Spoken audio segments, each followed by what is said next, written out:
उड़ीसा के पुरी में निकलने वाली विश्व प्रसिद्ध जगन्नाथ रथ यात्रा हर साल आषाढ़ माह में शुक्ल पक्ष की द्वितीय तिथि को निकलती है।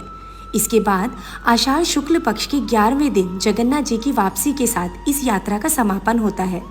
इस यात्रा में शामिल होने के लिए देश विदेश से श्रद्धालु आते हैं। उड़ीसा का जगन्नाथ मंदिर 4 पवित्र धामों में से एक है। यहाँ पर श्री हरि विष्णु के 8वें अवतार श्री कृष्ण के साथ उनके बड़े भाई बलभद्र और बहन सुभद्रा की पूजा होती है। जगन्नाथ मंदिर में तीनों की मूर्तियां विराजमान हैं। चलिए जानते हैं कि जगन्नाथ रथ यात्रा क्यों निकाली जाती है और इसके पीछे क्या इतिहास है। जगन्नाथ रथ यात्रा की शुरुआत से जुड़ी कुछ पौराणिक कहानियां हैं जो लोगों की सामाजिक मान्यताएं और धार्मिक मान्यताओं को दर्शाती है। पुराणों के अनुसार भगवान जगन्नाथ की बहन सुभद्रा ने अपने भाइयों से नगर को देखने की इच्छा जताई थी। तब जगन्नाथ और बलभद्र ने अपनी लाडली बहन सुभद्रा के लिए एक भव्य रथ तैयार कराया और उस पर सवार होकर तीनों नगर भ्रमण के लिए निकल पड़े। इस दौरान वे अपनी मौसी के घर गुंडीचा भी गए और यहाँ 7 दिन ठहरे।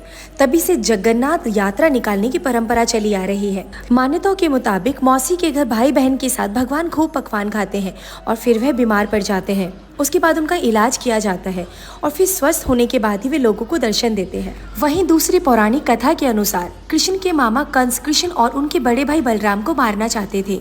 इस आशय से कंस ने कृष्ण और बलराम को मथुरा आमंत्रित किया था। उसने अक्रूर को अपने रथ के साथ गोकुल भेजा। पूछने पर भगवान कृष्ण बलराम के साथ रथ पर बैठ गए और मथुरा के लिए रवाना हो गए। भक्त कृष्ण और बलराम के मथुरा जाने की इसी दिन को रथ यात्रा के रूप में मनाते हैं।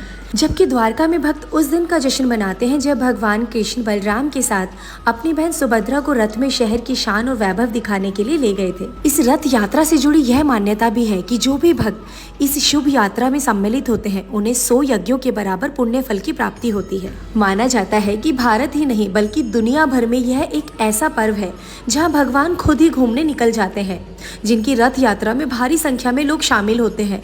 मान्यता है कि भगवान जगन्नाथ गर्भगृह से निकलकर अपनी प्रजा का हाल जानने के लिए निकलते हैं।